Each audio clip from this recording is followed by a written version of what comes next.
Gary Carter died at 57. How he lived was sad. It was May 2011 when doctors found 4 brain tumors. The disease called glioblastoma took his life in less than a year. But his life was so much more than his final chapter. His story is one of joy, success, and a love for baseball that touched fans in 2 countries. They called him the Kid.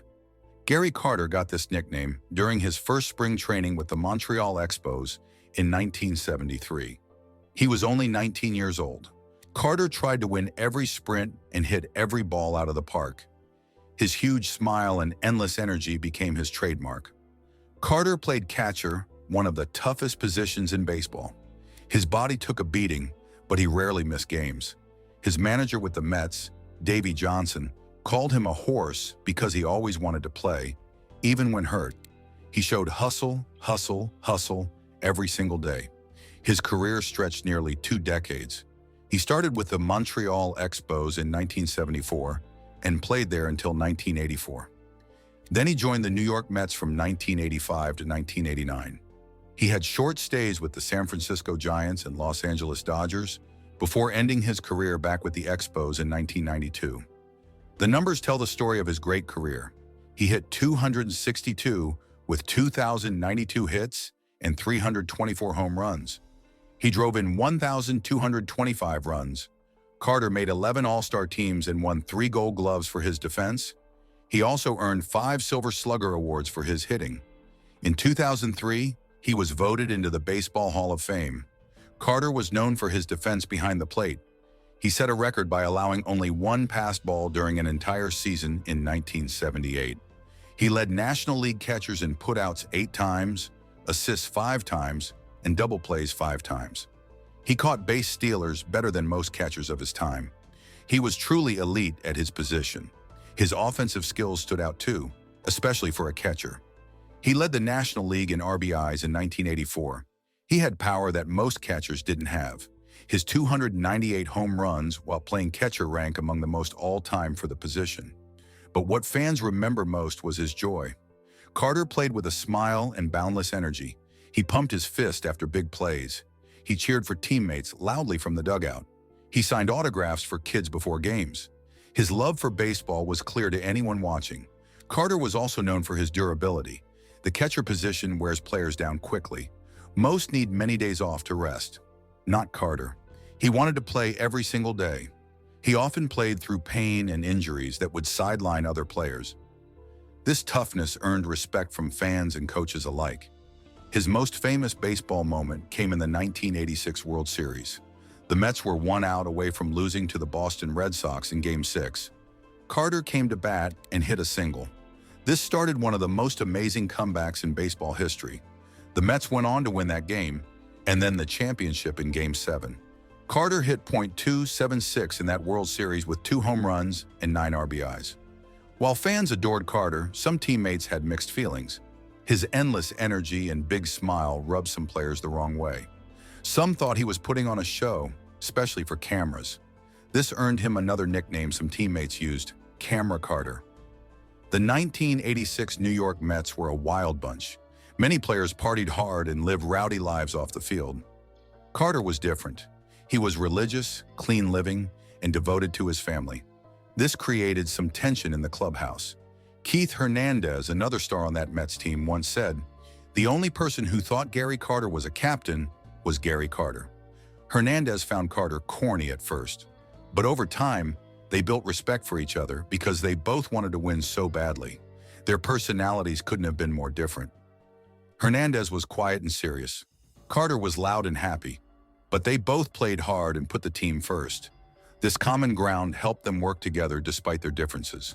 Darryl Strawberry, a slugger for those Mets teams, admitted he didn't understand Carter's positive lifestyle back then. Years later, Strawberry called Carter a true man and said he grew to respect him. This shows how Carter's character stood the test of time. Some players resented Carter because he seemed to have something they didn't. He had balance in his life. When baseball games ended, Carter went home to his family and faith. These things gave him purpose beyond baseball. Many players struggled when they weren't on the field. Carter had peace and joy from his life outside the game.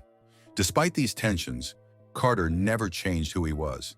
He stayed positive and enthusiastic. He didn't try to fit in by changing his values. He remained true to himself, even when it wasn't the popular choice. This inner strength says a lot about his character. In 2003, Gary Carter was elected to the Baseball Hall of Fame. This should have been a perfect moment, but it came with controversy.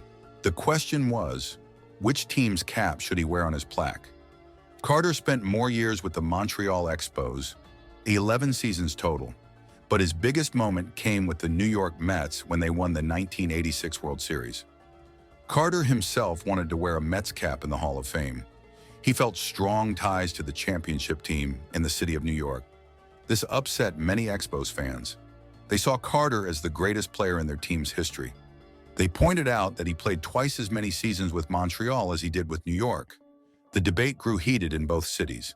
The situation highlighted Carter's unique place in baseball history. Most Hall of Famers are clearly tied to one team. Carter had made lasting impacts on two different franchises in two different countries. His baseball identity was split between Canada and the United States. In the end, the Baseball Hall of Fame made the final decision. The Hall has the right to choose which cap appears on a player's plaque. Their goal is to represent history accurately. On January 16, 2003, they announced Carter would wear an Expos cap on his plaque. He became the first player to enter the Hall representing the Montreal franchise. Carter accepted this decision gracefully, though some Mets fans were disappointed. The controversy showed just how much both fan bases claim Carter as their own. Few players are loved so deeply by two different teams.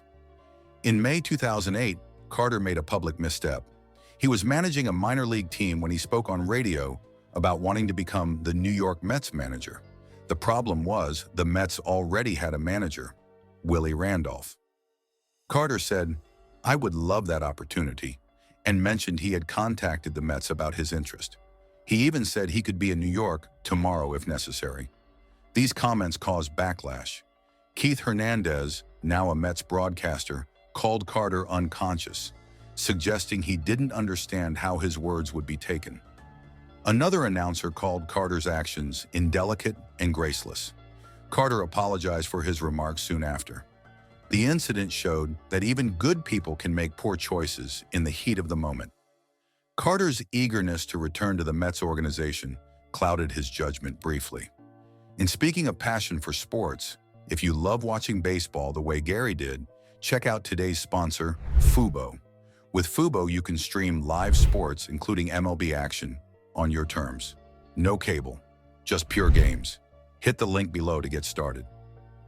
In May 2011, Carter faced the toughest fight of his life. After suffering headaches and memory problems, doctors found 4 tumors in his brain. The diagnosis was glioblastoma multiforme, the most aggressive form of brain cancer. Despite the grim news, Carter approached his illness with the same positive spirit he showed on the baseball field. His doctors noted that his physical strength and fighting attitude would help him in treatment. At 57, Carter was still in good shape from his active lifestyle. This gave him an edge in his battle. Carter underwent chemotherapy and radiation. The treatments were difficult and draining, yet he faced them with courage. Throughout his battle, he received support from family, friends, teammates, and thousands of fans across the baseball world. Many joined Team Carter to show their love. His daughter provided updates to the public, and people everywhere prayed for him. His faith gave him comfort during this difficult time. Carter had always been religious, and now his beliefs provided strength when he needed it most. Even as his condition worsened in early 2012, Carter maintained hope and courage. In January 2012, an MRI revealed additional tumors on his brain. The cancer was spreading despite treatment. Carter's health declined rapidly in the following weeks.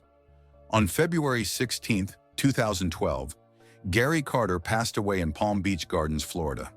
He was 57 years old. News of Carter's death brought grief across the baseball world. Both Expos and Mets fans mourned the loss of their hero. Baseball lost not just a Hall of Fame player, but a true ambassador for the game. The tributes poured in from everywhere. Players, coaches, fans, and media all shared stories about Carter. They talked about his talent on the field and his character off it.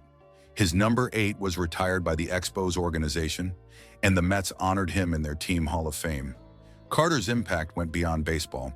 He created the Gary Carter Foundation after losing his mother to leukemia when he was just 12 years old. The foundation helped children and supported cancer research. His charitable work showed that he cared about giving back to the community. People who knew Carter personally spoke of his kindness and how he made them feel special. Whether you were a teammate, fan, or just someone who met him briefly, Carter treated everyone with respect. His infectious joy and positive attitude left a mark on everyone he met. In Montreal, they remember him as their greatest star, the face of the franchise in its best years. In New York, they remember him as the final puzzle piece who helped bring a championship to the city. In both places, fans tell stories about his clutch hits, his defense, and most of all, his smile. Carter's story teaches us about living with enthusiasm and facing challenges with courage. His career had high points like the 1986 World Series and difficult moments too. But through it all, he remained true to himself. He showed that you can succeed without changing your values. The way Carter faced cancer also teaches us about dignity. He didn't hide from his illness. He fought it head-on with the same energy he brought to baseball. He showed strength until the very end. While Gary Carter died at 57, how he lived was anything but sad. He lived with joy. He died with courage. And he inspired more people than he ever knew. The kid with his big smile and pumping fist will forever be remembered in baseball history. Not just for his Hall of Fame talent, but for showing us how to approach life and face death with dignity and hope.